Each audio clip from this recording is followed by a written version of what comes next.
Alright, all you masochists out there in YouTube land, it's time for another Rank the Movies. I am Martin Prevost, and this week we are talking about video game movies. There isn't a huge laundry list of movies that are based on video games. There is enough to make a list, but a lot of them either I haven't seen or just aren't that great. And I found that out as I was doing my research for this video. I did end up with the proper amount to move forward with it, so I decided to do it. So, let's start off with my honorable mention. It is Resident Evil Extinction. Resident Evil is one of the most prominent video game franchises in cinema. It spawned 6 movies, I believe, in total. Yeah, it's 6. 6 films out of its entire thing. Most get 1 or 2. So this one is head above the rest, so expect to see a few more Resident Evil movies in this, because this is not my favorite Resident Evil movie. It's a good Resident Evil movie, but it's not my favorite. My least favorite is Apocalypse, so that won't be on this list. But Resident Evil Extinction, it is a good movie. Basically, it carries on where the series is at that point. We have our main character, Alice, who is wandering the desert of America, which is basically retaking every city that's in the desert as she tries to survive and stay away from the Umbrella Corporation. She inevitably runs into a group of survivors who also run afoul of Umbrella. It's a good movie. It's definitely worth it. If you have never watched any of the Resident Evil movies, sit down and watch them all. I'll be talking about more of them as this video continues. In fact, number 10 is Resident Evil Retribution. This is not the next one in the series. This is the one after that. This is part 5. So I went from part 3 to part 5. Expect to see part 4 at some point in this list. 2 and 6 are my least favorite. They're not on this list. Just so we're all aware of how often I'm going to be talking about Resident Evil. Resident Evil Retribution is number 10. Basically, we're skipping one movie in the series. Let's talk about Alice, our main character, who is now in an Umbrella facility. And she's trying to escape to assist the human race in not being destroyed by Umbrella. Not being destroyed by the monsters that were released from the mansion in the first one. It's a very simple plot to this movie, but it's a very well done film. It has some definite notes that call back to some of the other films. It treats everything very nicely and with good depth. You get some new characters added in, but they are dealt with properly. You actually get to know them. You get to feel for them. There are some cannon fodder characters, but in the end, these are horror movies when you really boil them down. So cannon fodder is going to be there no matter what, but the main characters they introduce, who are new to the series, are definitely done with respect. And that's what I like about these movies, is they can add in new people, but it never feels like they're forcing new people on you. Sometimes it feels like they're forcing the old characters on you, but they generally make it feel like you're just re-experiencing the old characters and gaining new characters, which is very well done. Alright, number 9. We have Double Dragon. Don't throw things at me. Let me explain. If you're going to throw things at me, it's going to be later. Double Dragon. It is based on the video game of Double Dragon. You have Jimmy and Billy. I'm sorry. When I went to say their names, I knew their names, clearly. But Double Dragon 2 has a weird Easter egg in the video game, where at one point it calls them Jimmy and Bimmy. And that's all that went through my head when I was about to say their names, was I was going to call him Bimmy, and I had to stop myself. They are Jimmy and Billy. They are a pair of brothers who are karate masters. They live in Los Angeles, which this is a futuristic Los Angeles, so it's, destroyed, torn up. It's worse than it is today, or then. This was in the 90s. They are told, there's also our main villain, who is played by the same man, Robert Patrick, who played the T-1000. So we get the T-1000 as a villain, baby. T-1000, that's probably what it's going to be referred to for the rest of this discussion. The T-1000 is looking for 2 pieces of an old medallion. When put together, would give immense power to the person wearing them. One half gives the power of strength, the other half gives the power of the soul. And they've never been put together, they've been hidden. Jimmy and Billy have one half, T-1000 has the other half, and you can figure out where this movie is going. T-1000 tries to get the other half, he fails. Inevitably, each member of the dragon family gets a half of the medallion, and they beat the crap out of the T-1000. Ta-da! Don't need Arnold Schwarzenegger for that. It's a good movie, it's worth watching. It's not a great movie, it's got a lot of funny moments in it, but it's a decent film to watch. If you've never seen Double Dragon, check it out. It's definitely worth it, and you can get it on Blu-ray now. I have it somewhere on one of these shelves behind me. Because it's Double Dragon. You have to own it. Number 8. Resident Evil Afterlife. So the one we skipped to go from Extinction to Retribution. Alright, now we're here. Now we're talking about it. Resident Evil Afterlife. I enjoyed the first Resident Evil movie when I initially watched it. And then I kind of fell out of the franchise from there. And I honestly, until I went and saw Resident Evil Afterlife in a theater, on a whim with one of my friends, I loved this movie. This was so good. Basically, we have Alice, our protagonist of all 6 movies. She is picking up where Extinction left off. She's looking for the people. They sent a group of people, got in a helicopter, and went to find a place called Arcadia in Alaska. She is going to join them at the start of this movie. Finds out Arcadia is a hoax. And finds people living in Los Angeles. Video game movies love Los Angeles. Let's just say it now. Los Angeles. Okay, so she finds a group of people hiding in a prison in Los Angeles. And she begins to try to help them survive Umbrella and the horde of oncoming creatures. Eventually, she finds out that the Arcadia isn't a place, it's a ship. And the ship is being run by Albert Wesker, who is the head of Umbrella, and stuff happens. It's a great movie. Again, watch the whole Resident Evil series. I mean, really, just sitting here and talking about these 3 movies is making me already go, I think I want to rewatch these movies, because it's been a little while since I watched them last. But it's worth it. Check out the whole series. Even the weak ones, Resident Evil Apocalypse and Resident Evil The Final Chapter, they're still good. They still tell parts of the story that need to be told, and you kind of want told, and they hold up. They're very good They're very good video game movies. So yeah, we'll talk more about Resident Evil in a little while. Number 7, Doom. Now again, don't egg me here. Apparently I got a Resident Evil movie, and then a movie most people says sucks. I love Doom.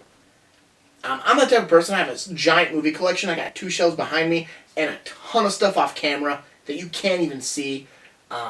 There's a video of me taking camera through my video collection somewhere on this channel, so you can take a look at that just to see the scope of what I've got. So I have a lot of turnover. I buy movies, I sell movies, I buy more movies. It's my thing. This copy of Doom I own on Blu-ray. It's the only copy of Doom I've owned. Before that, I owned a copy on DVD. That's the only copy I ever owned on DVD. I don't watch this movie a lot, but when I want to watch this movie, I enjoy watching it. I think Carl Urban and Dwayne Johnson give tremendous performances in this movie. Basically, we have whoa! Hi, I'm Martin. I can talk.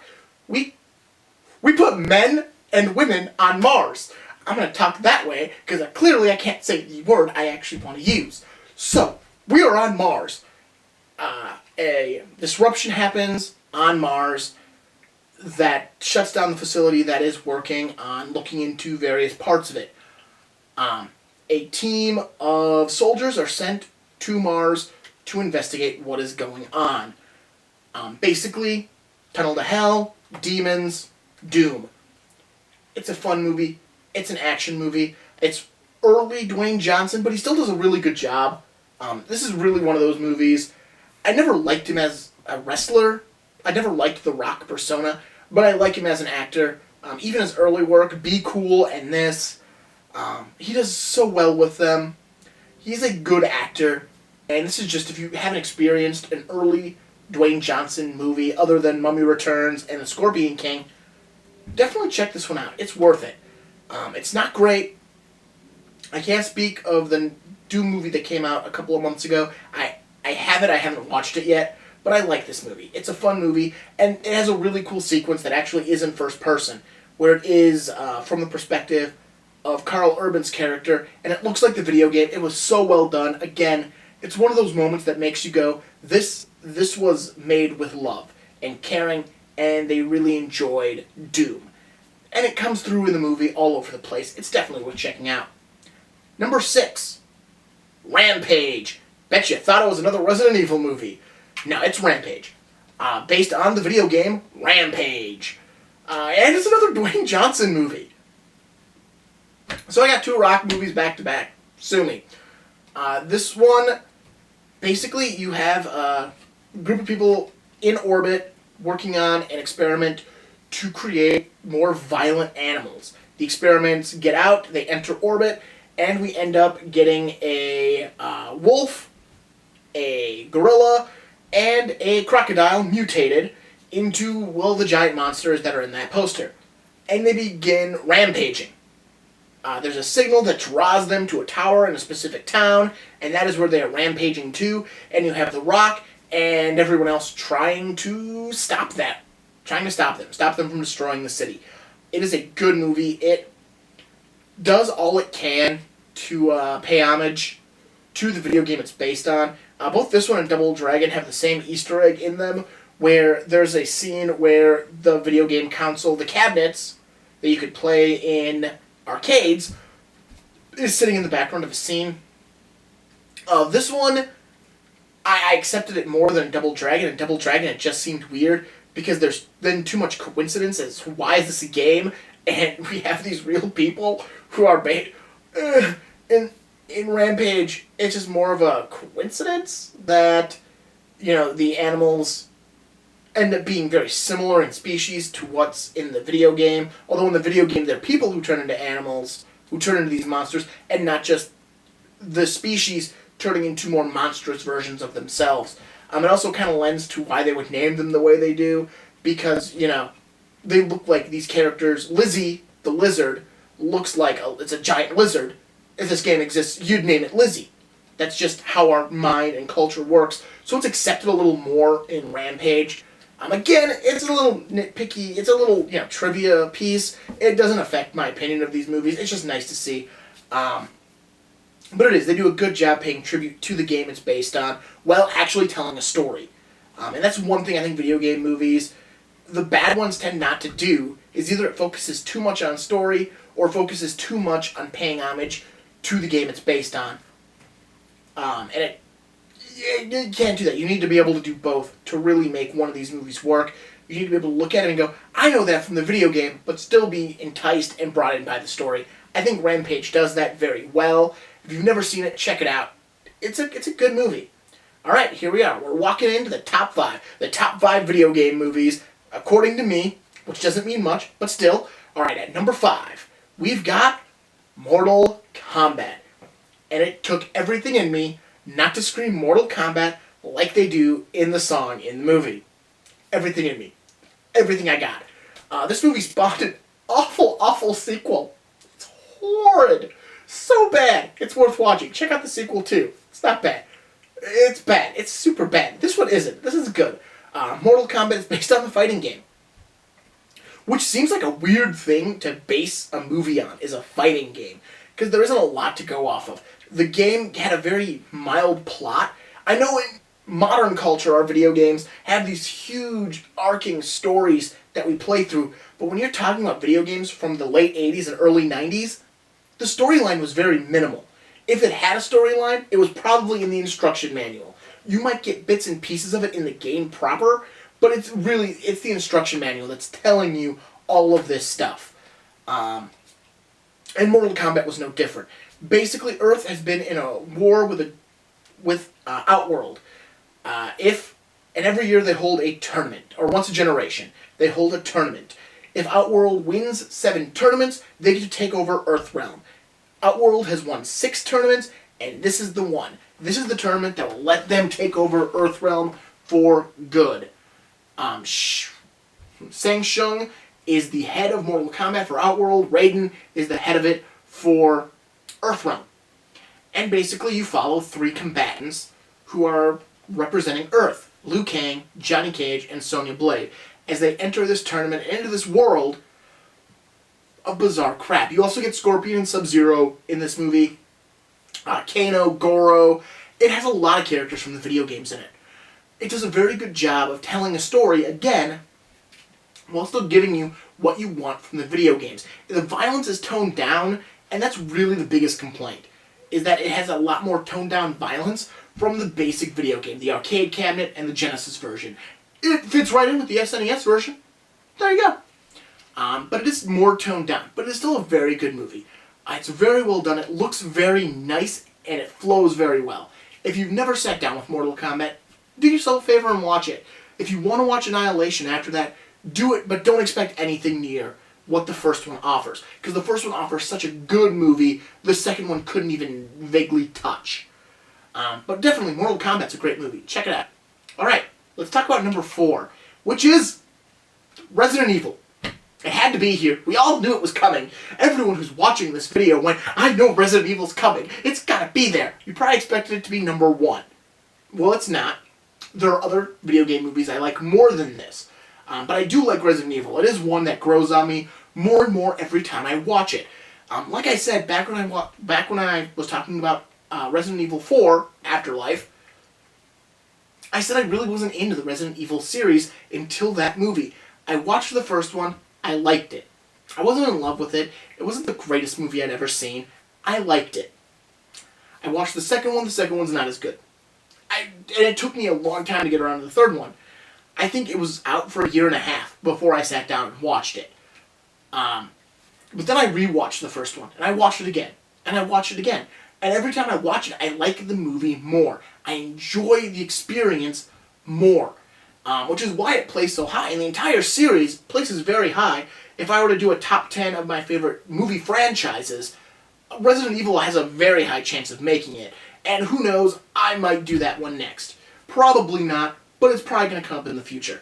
I love this movie. Basically, we have the mansion in the Hive. The Hive is located under a city called Raccoon City. The entrance of the Hive is a mansion on the outskirts in a hilled country of Raccoon City. The Hive is a research facility ran by Umbrella. A virus called the T-Virus is released inside the Hive, causing a massive lockdown and termination of all humans inside. A Umbrella-owned SWAT team is basically sent in. They grab Alice, who is one of the guards of the Hive's door, and they go into the Hive to figure out what happened and where everyone is, to find out they've all been turned into basically zombies. It is a great survival film. They do it so well. Honestly, the survival horror genre of movies based on video games, I think any of them have done better than Resident Evil. I think it is the one, it is the benchmark for those movies, and it's definitely the one you gotta compare it all to. And that's just survival horror video game movies, not all video game movies. But it does it so well. Michelle Rodriguez is in it as well. She plays one of the members of the SWAT team that go in.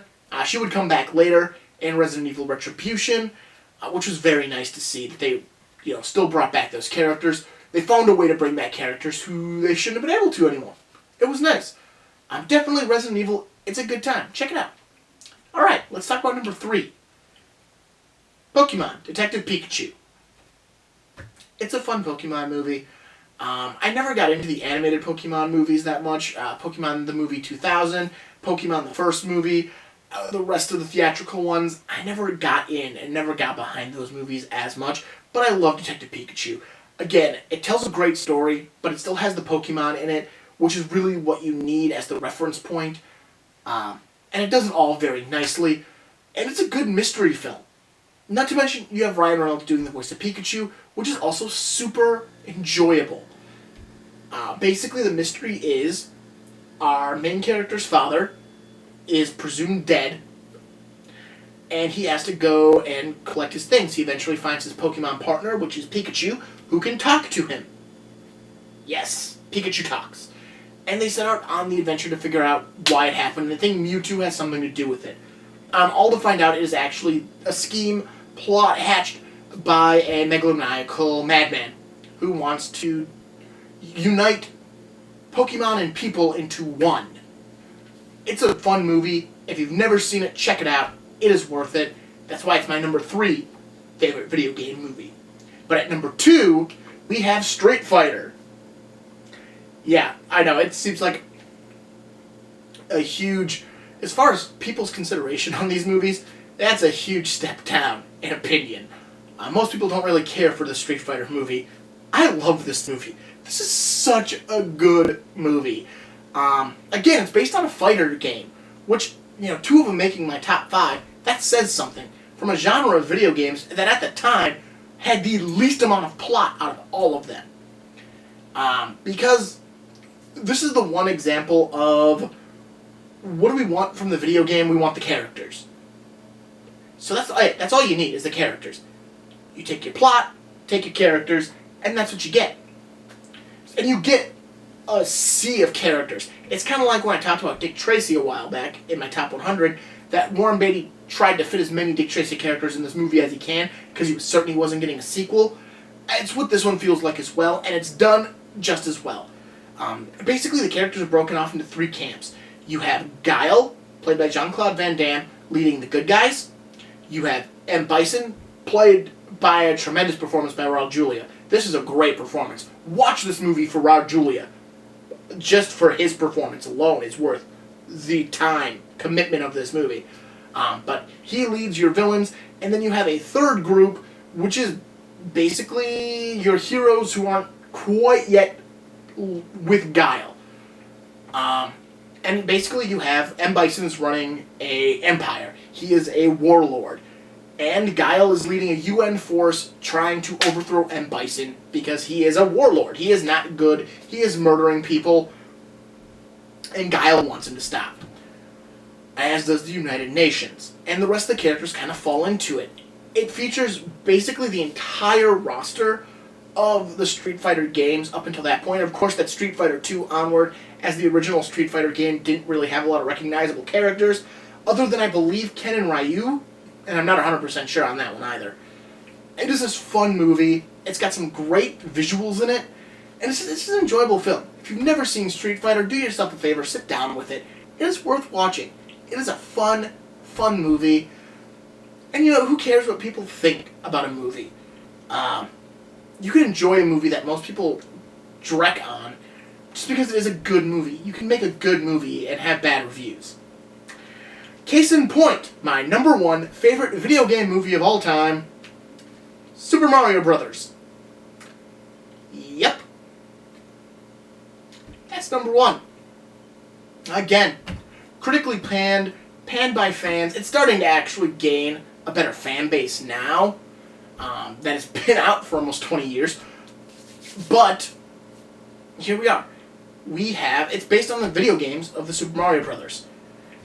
You have Mario and Luigi. They go to the world, to Koopa's world, to King Koopa's world, as they try to save Princess Daisy. They are plumbers in this movie. The people who made this movie took a lot of liberties with the idea of Super Mario Brothers. They took the characters and put them into a much different world than the movie itself presents. Mainly because that's what they wanted to do. They wanted to try to tell a story with our recognizable characters. Which, again, I said is a great thing. And I think they do it very well here. I think they tell a good story, and I think they give you the characters and the ideas from the actual video games. Either through references and what characters are wearing, or references by just using the character outright. I think their use of Toad is a little weird, and I gotta admit, Toad is a Koopa. I don't buy it. But that's a minor thing about this movie. Otherwise, the whole, it's a very enjoyable film. Even though they hated making it, John Leguizamo and Bob Hoskins are tremendous in this movie. Dennis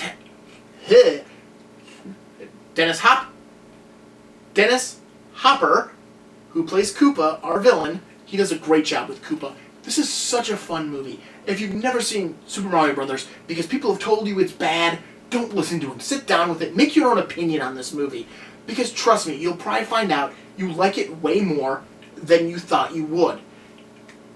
It is definitely, it has a nostalgia factor on it now, but it's a fun film. It's definitely worth sitting down and watching. Yes, don't expect it to be exactly like the Super Mario Bros. You think of and you played when you were a kid. Unless, of course, you were born in the N64 generation, then I'm talking about what you played as ironic and retro. It is a very good movie. And again, I mentioned this 2 weeks ago when I talked about the non-Marvel MCU movies. And Howard the Duck is the one that started basically all comic book movies from there forward. This is what started every video game movie forward. Every movie I've talked about stems because Super Mario Bros. Was made into a movie. Whether it was good or bad, and the ones I didn't talk about also stem from it. I know Sonic the Hedgehog, it is out. I have seen it. I just did not add it onto this list. I saw it yesterday from when I'm filming this. It's a good movie, but again, it might not have been made because Super Mario Bros. Was. And the only reason it got where it is because somebody took a chance on this property and made it. And it is a good movie. It is a genuinely entertaining film, so if you've never checked it out, check it out. Alright, well, I am Martin Prevost. This is Rank the Movies. Hit the like button on this video if you liked what you watched. Comment if you have something you want to say. Maybe there's a video game movie I missed that either I overlooked or I've never seen before, and you think, I really need to watch this video game movie. And of course, subscribe to the channel so you can see every video I come out with after this.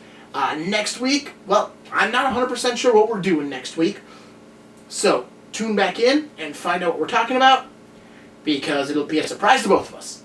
Alright, until then, see you later.